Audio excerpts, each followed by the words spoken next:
اس کے جو ماں باپ تھے وہ اپنے بچے کی تلاش میں حیران سرگردہ تھے اور بیٹے کی جدائی برداشت نہیں ہو رہی تھی۔ باپ کا حال یہ تھا کہ صبح نکل جاتا تھا اور شام تک پہاڑوں میں اور جنگلوں میں دیوانہ وار اپنے بچے کو تلاش کرتا پھرتا تھا۔ اسی دوران حج کا زمانہ آ گیا تو ان کے قبیلے کے کچھ لوگ حج میں آئے۔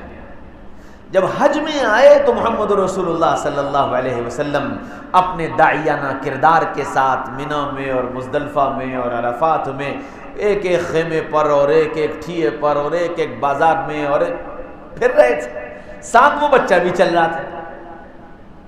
من یاوینی من ینصرنی حتی ابلغ رسالۃ ربی، کون میری مدد کرے گا، کون مجھے ٹھکانہ دے گا تاکہ میں اللہ کا پیغام اللہ کے بندوں تک پہنچاؤں۔ وہ ساتھ ساتھ پھر رہا تھا۔ آپ اسی دعوت کو لے کر چلتے چلتے اس قبیلے کے لوگوں کے پاس بھی پہنچ گئے۔ انہوں نے جب اس بچے کو دیکھا تو وہ پہچان گئے کہ یہ تو بنو حارثہ کا بچہ ہے۔ اب وہ یہاں سے واپس گئے اور جا کر کے گھر والوں کو بتایا کہ جی تمہارا بچہ تو مکہ میں ایک محمد نامی شخص ہے، اس کے پاس ہے۔ تو وہ باپ، چچا اور بھائی بہت سارا مال لے کر کے اور مکہ مکرمہ آ گئے اور محمد رسول اللہ صلی اللہ علیہ وسلم سے ملاقات کی اور کہنے لگے کہ محمد صلی اللہ علیہ وسلم آپ تو کریم ابن کریم ہیں، آپ لوگوں پر رحم کرنے والے ہیں، لوگوں کی مدد کرنے والے ہیں۔ ہم آپ کے پاس اپنی ایک حاجت، ایک ضرورت لے کر آئے ہیں اور ہم آپ کی مدد چاہتے ہیں۔ تو اللہ کے رسول نے فرمایا بتاؤ بھائی کیا بات ہے؟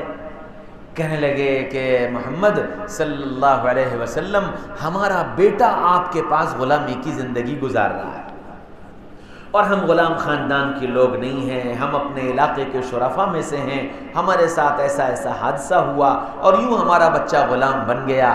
آپ ہمارے بچے کو ہمیں واپس کر دیں اور جس قیمت پر آپ نے خریدا ہے ہم وہ قیمت اور مزید جو اس سے زائد آپ لینا چاہیں ہم وہ سب آپ کو دینے کو تیار ہیں، ہمارے بچے کو ہمیں واپس کر دیں۔ تو آپ صلی اللہ علیہ وسلم نے فرمایا بس اتنی سی بات، بس اتنی سی بات؟ کہنے لگے ہاں۔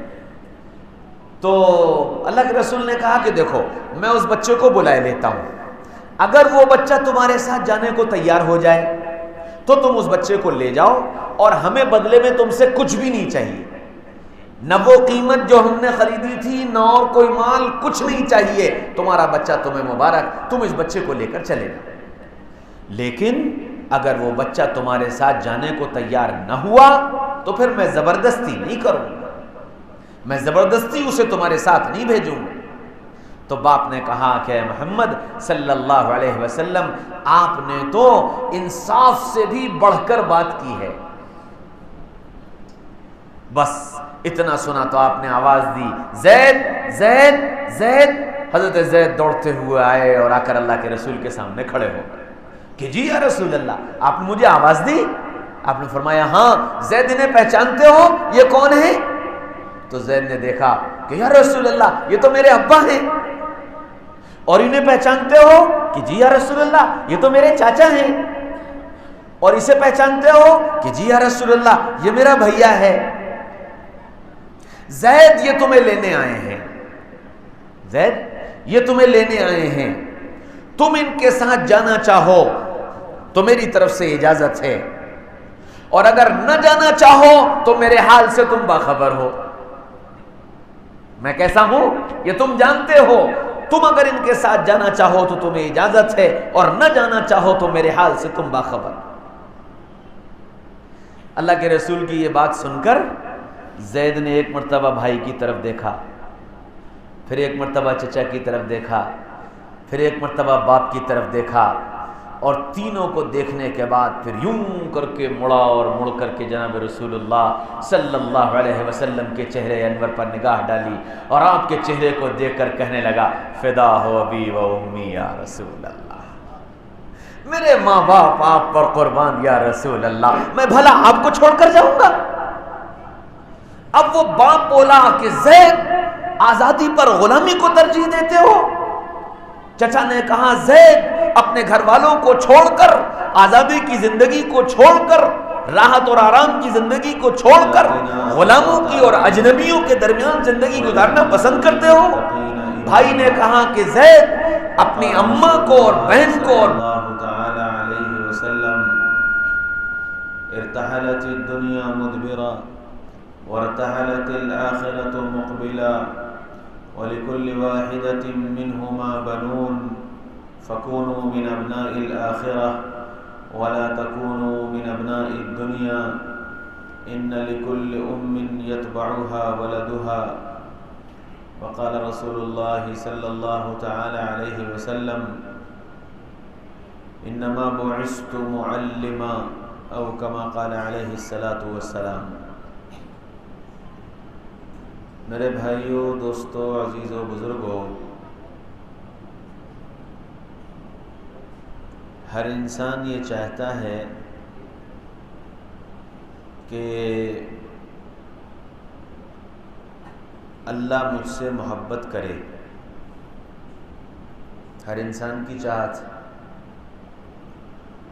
اور یہ اس لیے چاہتا ہے کہ یہ جانتا ہے کہ اگر اللہ نے ہم سے محبت کر لی تو پھر ہمارے سارے مسئلے حل ہو جائیں گے، ہمارا سارا کام بن جائے گا۔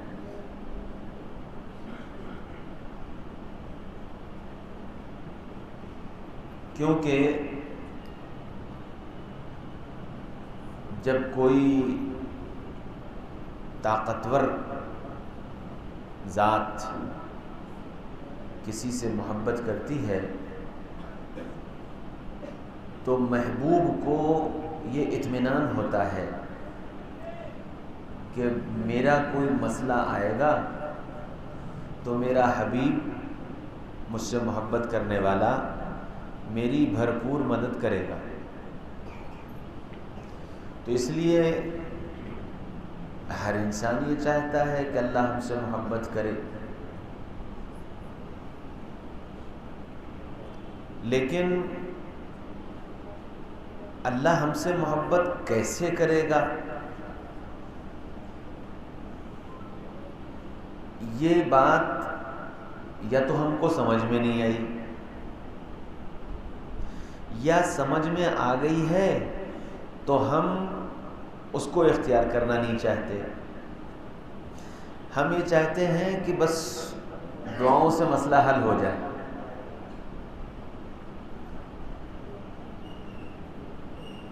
تو دعاؤں سے اگر مسئلہ حل ہونا ہوتا تو اللہ کے نبی صلی اللہ علیہ وسلم کی دعاؤں میں ایک دعا ہے، اللہم اہد الناس جمیعا، اے اللہ سارے انسانوں کو ہدایت دے دیجئے۔ تو اگر صرف دعا سے مسئلہ حل ہوتا تو نبی یہ دعا مانگتے اور اگلی صبح سارا مکہ اور سارا مدینہ اور سارا جزیرہ عرب اور ساری انسانیت ایمان میں داخل ہو گئی ہوتی۔ نہ آپ کو پتھر کھانے کی ضرورت تھی، نہ آپ کو گالیاں سننے کی ضرورت تھی، نہ آپ کو فاقے کرنے کی ضرورت تھی، نہ آپ کو اپنا وطن چھوڑنے کی ضرورت تھی، کسی چیز کی ضرورت نہیں تھی، صرف ایک دعا کافی تھی، وہ بھی نبی کی دعا۔ معلوم یہ ہوا کہ صرف دعا سے مسئلہ حل نہیں ہوگا، دعا کے ساتھ دوا کی بھی ضرورت ہے، کوشش اور محنت کی بھی ضرورت ہے۔ تو اب اللہ کی محبت کیسے ملے گی؟ محمد صلی اللہ علیہ وسلم پر جو لوگ ایمان لائے انہوں نے اللہ کے نبی سے یہ سوال کیا کہ محمد صلی اللہ علیہ وسلم ہم سے اللہ کیسے محبت کرے گا؟ تو سوال محمد رسول اللہ سے ہوا اور جواب جبریل لے کر آئے۔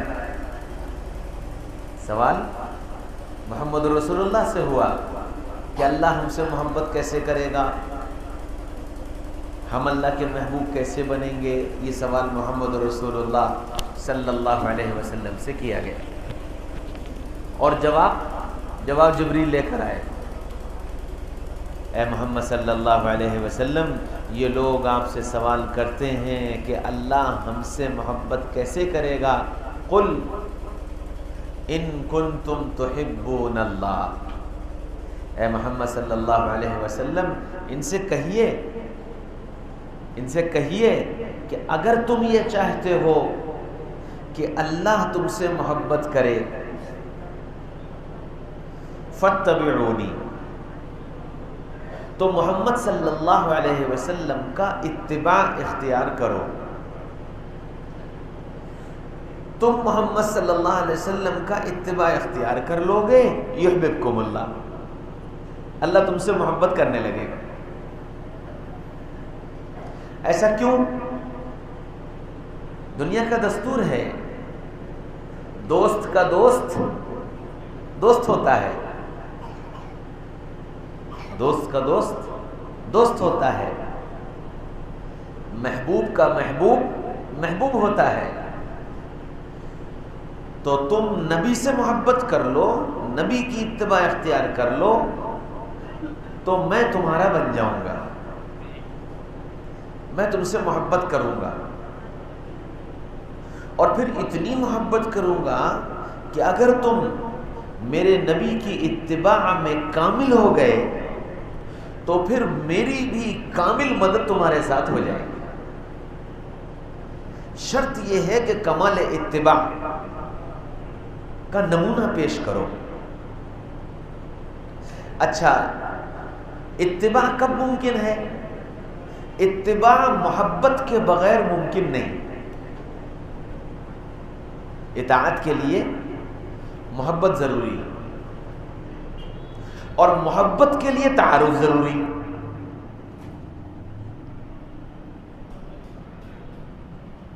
اطاعت کے لیے محبت ضروری اور محبت کے لیے تعارف ضروری، کہ ہم جس سے محبت کرنا چاہتے ہیں پہلے اس کا انٹروڈکشن حاصل کریں، اس کا تعارف حاصل کریں، اس کی کوالٹیز کو پہچانیں، اس کی شان کو پہچانیں،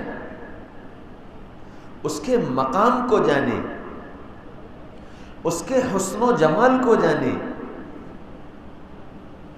دنیا میں آدمی کسی سے محبت کرتا ہے تو اس کی 3 وجہیں ہوتی ہیں۔ مال کی وجہ سے کرے گا، حسن و جمال کی وجہ سے کرے گا، خاندان کی وجہ سے کرے گا۔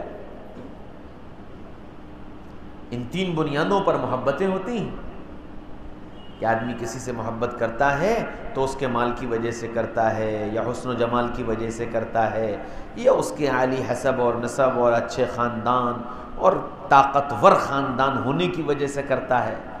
یہ بنیادیں ہیں۔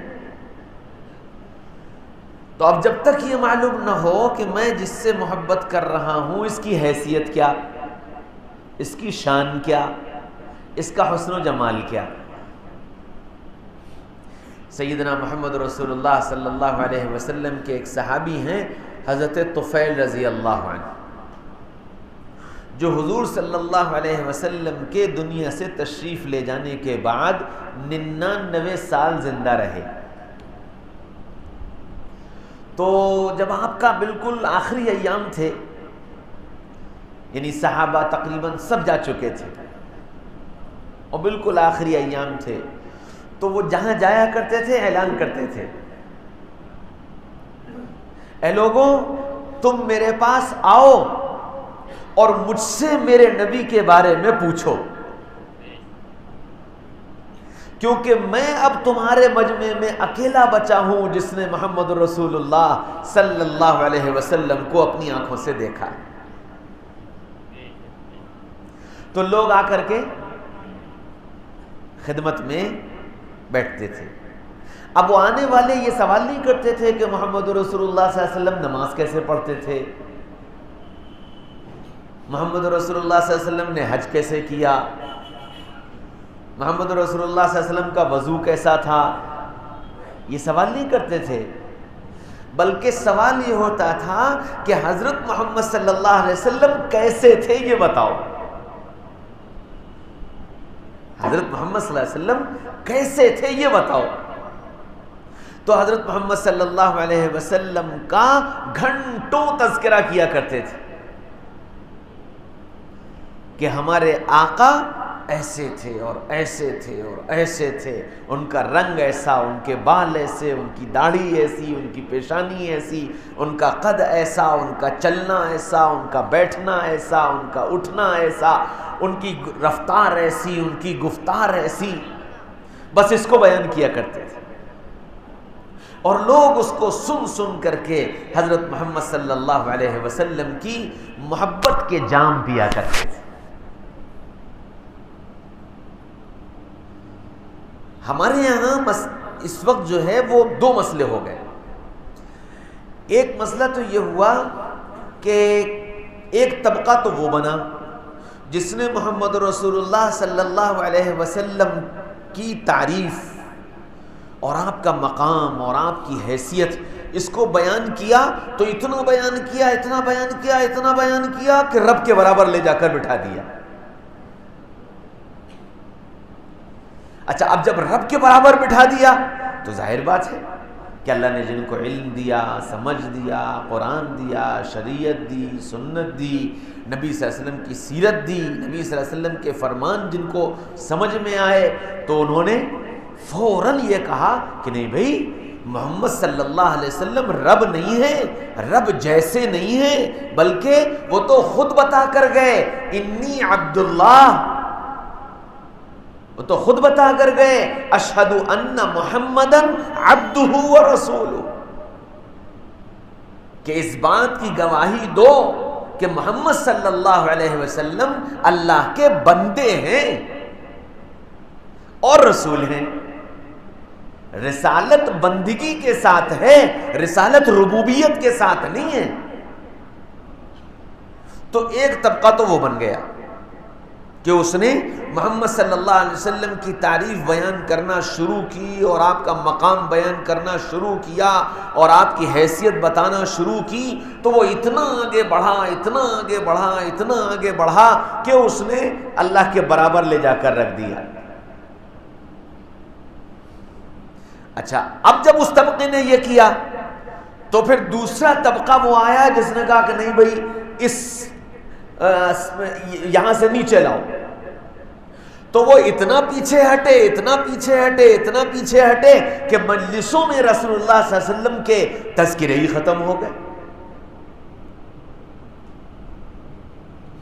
آپ کے لیے مجلس کا منعقد کرنا، آپ کے تذکرے کرنا، آپ کو یاد کرنا، آپ پر درود و سلام پڑھنا، ان سب چیزوں کو گویا جرم سمجھا جانے لگا. وہ اتنا پیچھے چلے گئے تو گویا ایک طرف افراط ہوئی اور دوسری طرف تفریط ہوئی. آپ اندازہ لگائیے کہ اللہ خالق اور مالک ہے، سب کا خالق اور مالک، اور ساری کائنات اس کے قبضے قدرت میں ہے. وہ جو چاہتا ہے، جیسے چاہتا ہے کرتا ہے. لیکن کائنات میں کچھ کام ایسے ہیں جو اللہ نے اپنے قبضے قدرت میں رکھے ہیں، اس میں کسی انسان کا کوئی دخل نہیں.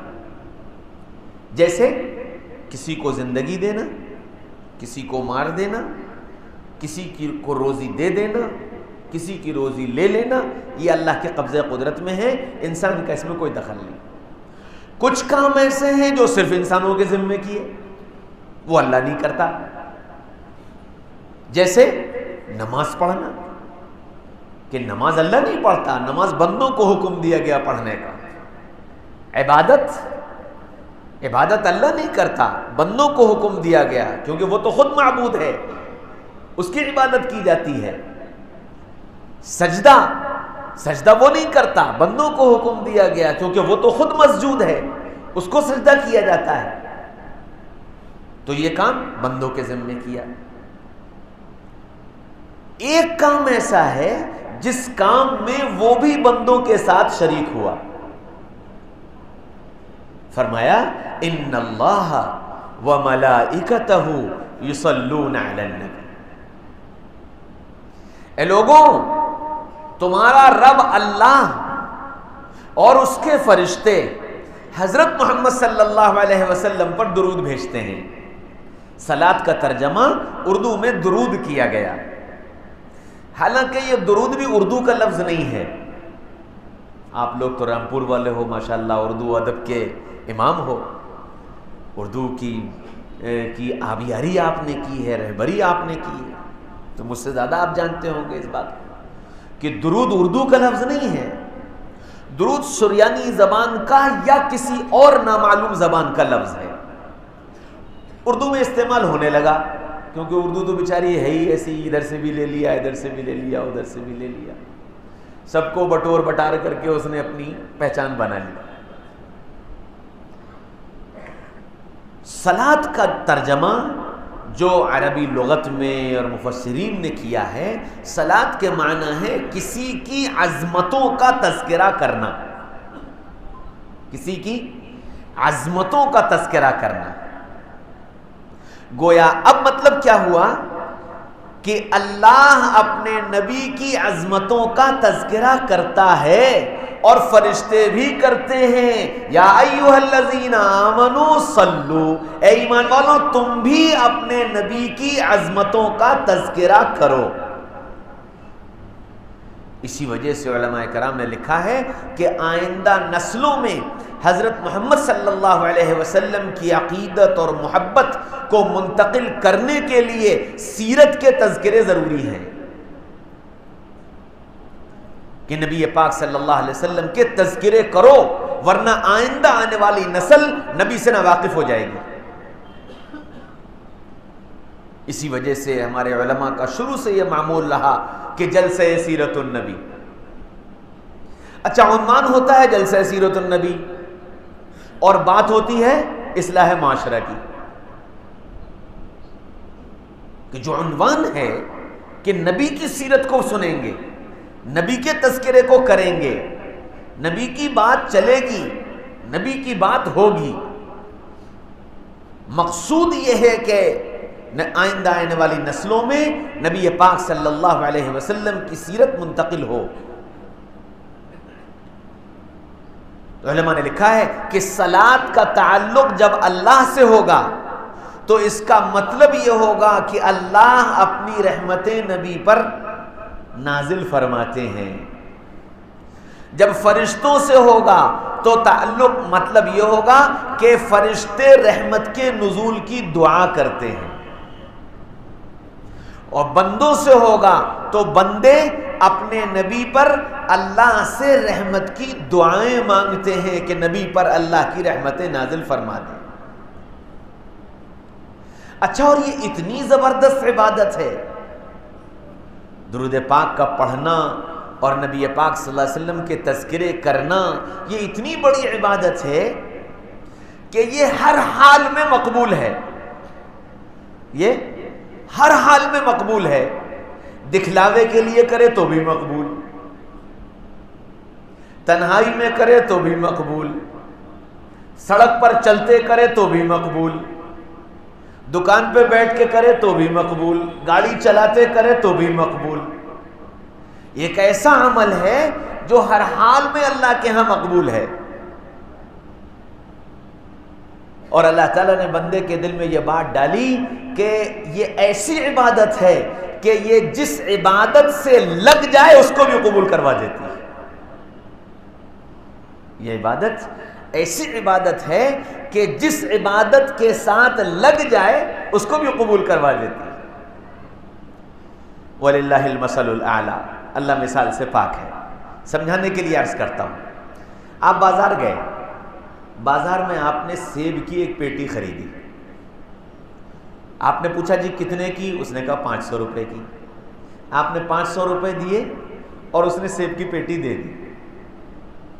آپ گھر لائے, پیٹی کھولی, پیٹی میں 10 سیب خراب نکلے, باقی سیب اچھے نکلے. آپ وہ 10 سیب لے کر اس پیٹی والے کے پاس چلے گئے. انہوں نے کہا جی بھائی تمہاری پیٹی میں یہ 10 سیب خراب نکلے ہیں, یہ واپس کرو اور اس کے بدلے میں اچھے سیب دے دو. اس نے کہا کہ بھائی آپ نے سودا مجھ سے پیٹی کا کیا تھا اور پیٹی پیک تھی, نہ میرے علم میں نہ آپ کے علم میں. جو سودا تھا پیٹی کا سودا تھا. اگر آپ یہ کہتے کہ جی اس میں جو اچھے نکلیں گے وہ میں لوں گا, جو خراب نکلیں گے وہ نہیں لوں گا, تو میں ریٹ الگ لگاتا, میں اس کے ریٹ الگ لگاتا. میں نے بند پیٹی کا سودا کیا ہے, اب یہ تو آپ کی قسمت ہے, 10 اچھے نکلے یا 10 خراب نکلے, یہ تو آپ کی قسمت ہے. تو یہ تو نہیں ہو سکتا کہ خراب خراب میں لے لوں اور اچھے اچھے آپ کو دے دوں. اب ایک ہی صورت ہے, یا تو آپ پوری پیٹی رکھ لو اور یہ پوری پیٹی واپس کر جاؤ. یہ نہیں ہو سکتا کہ اچھے لے لوں اور خراب واپس کر دوں, یا خراب لے لوں اور اچھے واپس, یہ نہیں ہو سکتا. بس میرے بھائیوں, دوستوں, عزیز بزرگوں, جب دنیا کا دستور یہ ہے کہ پیٹی, بند پیٹی کا سودا بند پیٹی پر ہوتا ہے, اچھا ہو یا خراب. اب بندے نے عبادت کی, ٹوٹی پھوٹی نماز, ٹوٹا پھوٹا روزہ, ٹوٹا پھوٹا ذکر, ٹوٹی پھوٹی تلاوت, اور ساتھ میں اس میں درود شریف. اچھا, درود کے بارے میں یہ کہہ دیا, یہ تو قبول ہے.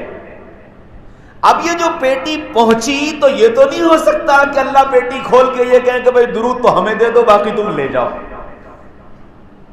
یہ تو نہیں ہو سکتا کہ اللہ یہ کہے کہ جی پیٹی کھولو اور درود میرا باقی ہے, تمہارا ردی ہے, خراب ہے, یہ لے جاؤ. کہ جب درود قبول تو سب قبول.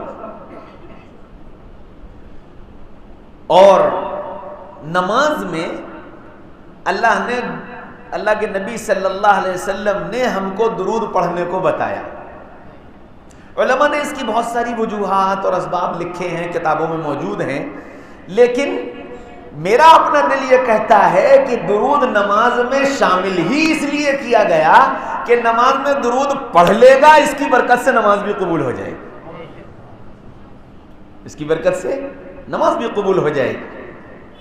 یہ ایسی عبادت کہ اللہ تعالیٰ نے اس درود کی برکت سے عبادات کو مقبول بنا دیا. اب اس درود کا مقصد کیا ہے کہ ہم حضرت محمد صلی اللہ علیہ وسلم کو یاد کریں, اور یاد کرنا محبت کے ساتھ ہو, یاد کرنا محبت کے ساتھ ہو. اچھا, محبت بھی کیسی؟ ہاں, محبت بھی 2 طرح کی ہوتی ہے. لیلا اور مجنو کا نام آپ نے سنا ہوگا. تو دونوں بہت محبت کرتے تھے. مجنو دیوانہ تھا لیلا کا. لیلا کو پتا چلا کہ مجنو دروازے پر پڑا ہے, اور پتہ نہیں کب سے پڑا ہے, بھوکا پیاسا ہوگا. تو اس نے اپنی خادمہ سے کہا کہ ایک پیالے میں دودھ لے جاؤ اور مجنو کو دودھ پلائی جاؤ. وہ دودھ لے کر کے باہر آئی. باہر چند لوگ بیٹھے ہوئے تھے, تو ایک نے پوچھا کہ کیا بات ہے؟ کہنے لگے مجنو کہاں ہے, کہ مجنو سے تمہیں کیا کام ہے؟ کہ لیلا نے اس کے لیے دودھ بھیجا ہے. ارے دیوانی, مجنو تو میں ہی ہوں, لاؤ یہ دودھ کا پیالہ, میری لیلا نے بھیجا ہے, مجنو تو میں ہی ہوں. اس نے دودھ کا پیالہ بڑھا دیا. وہ جیسے ہی بڑھایا تو دوسرے نے آواز دی. انہوں نے کہا نہیں نہیں, مجنو یہ نہیں, مجنو میں ہوں, یہ پیالہ میرا ہے. اس نے وہ پیالہ لیا, دوسرے کے پاس پہنچ گئی کہ جی لو تم لے لو. اس کو دیا, اتنے میں تیسرے نے آواز دے دی کہ نہیں نہیں, مجنو وہ نہیں, مجنو میں ہوں, اس پیالے پہ میرا حق ہے. وہ تیسرے کے پاس پہنچ گئی. اب وہ چوتھا, پانچواں, چھٹا, ساتواں. تو وہ خادمہ پریشان ہو گئی کہ لیلا کہتی ہے میرا ایک مجنو ہے, یہاں تو ہر آدمی مجنو کا دعوے دار ہے, میں یہ دودھ کس کو پلاؤں؟ تو اس نے پیالہ بند کیا اور دودھ لے کے واپس گھر آ گئی.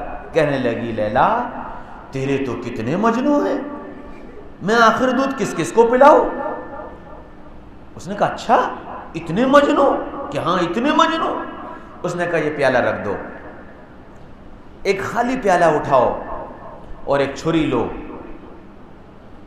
اور باہر لے کر جاؤ، اور جو یہ کہے میں مجنوں ہوں اس سے کہنا لیلا نے تیرا گوشت اور تیرا خون منگوایا ہے۔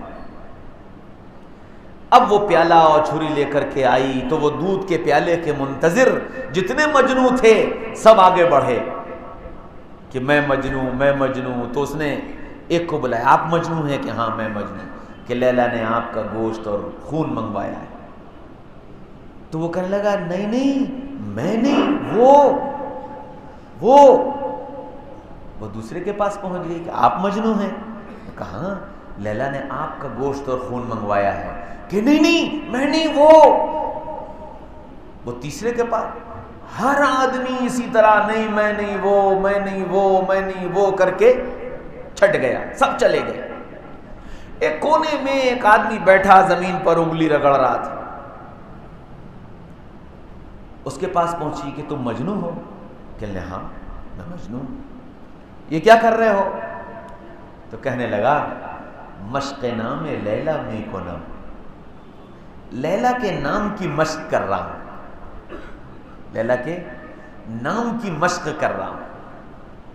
تو اس نے کہا اچھا، لیلا نے تمہارا گوشت اور خون منگوایا ہے؟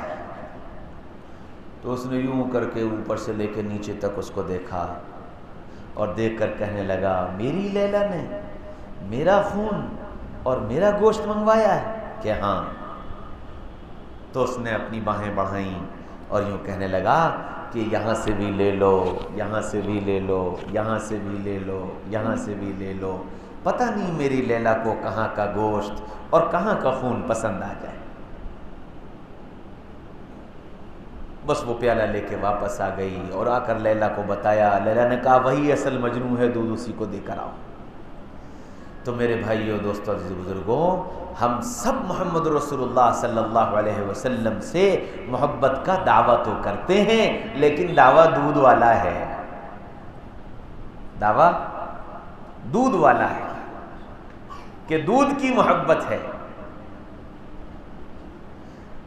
کہ جان کی محبت ہوتی تو پھر فدا ہو ابی و امی یا رسول اللہ، کہ پھر میرے ماں باپ پر قربان میری خواہشات کیا حیثیت رکھتی ہیں، میری تمنائیں کیا حیثیت رکھتی ہیں، میرا اسٹیٹس کیا حیثیت رکھتا ہے، میرا لک کیا حیثیت رکھتا ہے، کہ عاشق رسول ہوں، سب کچھ قربان ہے، جو آپ کہیں اور جیسے آپ کہیں۔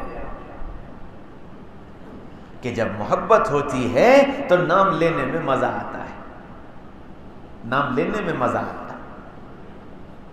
جب محبت ہوتی ہے تو پھر محبوب کے اطراف و جوانب سے اور محبوب کی ہر ادا سے محبت ہو جاتی ہے۔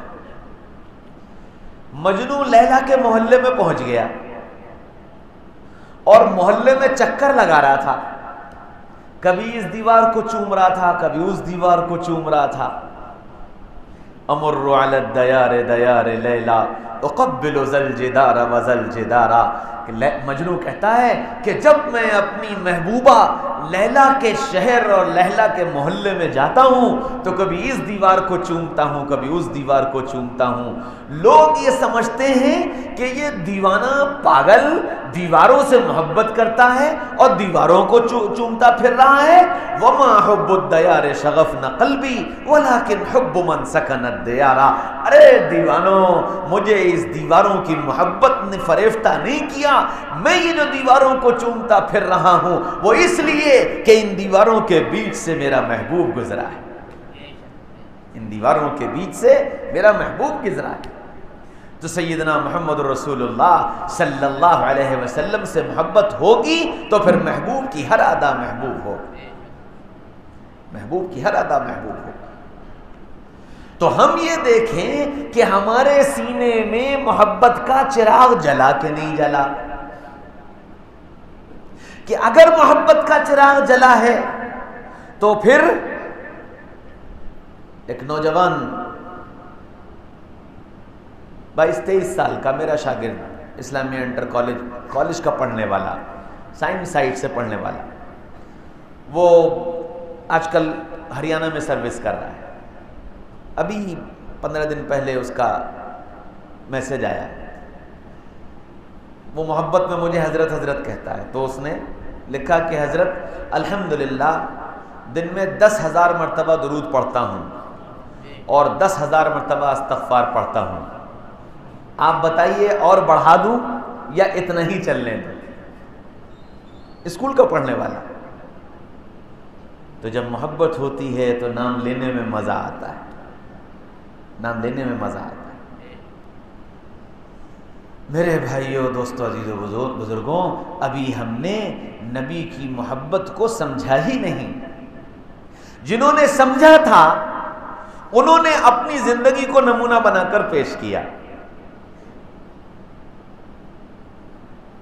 حضرت خدیجہ رضی اللہ عنہا نے نبی پاک صلی اللہ علیہ وسلم کی خدمت کے لیے ایک غلام خریدا۔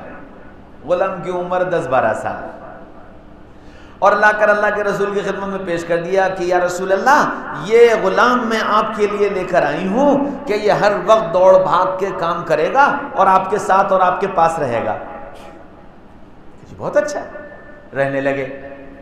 اچھا، وہ جو لڑکا تھا وہ نسلاً غلام نہیں تھا، وہ بڑے اچھے خاندان کا بچہ تھا۔ اس کے ساتھ ایک ٹریجڈی ہو گئی۔ ہوا یہ کہ وہ اپنے باپ، چچا، تایا کے ساتھ پکنک منانے نکلے تھے اور جنگل میں ڈیرا ڈالے ہوئے تھے اور پکنک منائی جا رہی تھی۔ اچانک ادھر سے ایک ڈاکوؤں کا قافلہ آ گیا اور اس ڈاکوؤں کے قافلے نے اس پورے گھرانے کو لوٹ لیا۔ مال بھی اٹھا کے لے گئے اور ان کے لڑکے لڑکیوں کو بھی اٹھا کر لے گئے۔ لڑکیوں کو باندی بنا کر بیچ دیا، لڑکوں کو غلام بنا کر بیچ دیا۔ اب یہ جو بچہ تھا یہ غلام بن کر بکتے بکتے بکتے مکہ آ گیا، اور مکہ میں جب بکا تو خدیجہ نے خرید لیا۔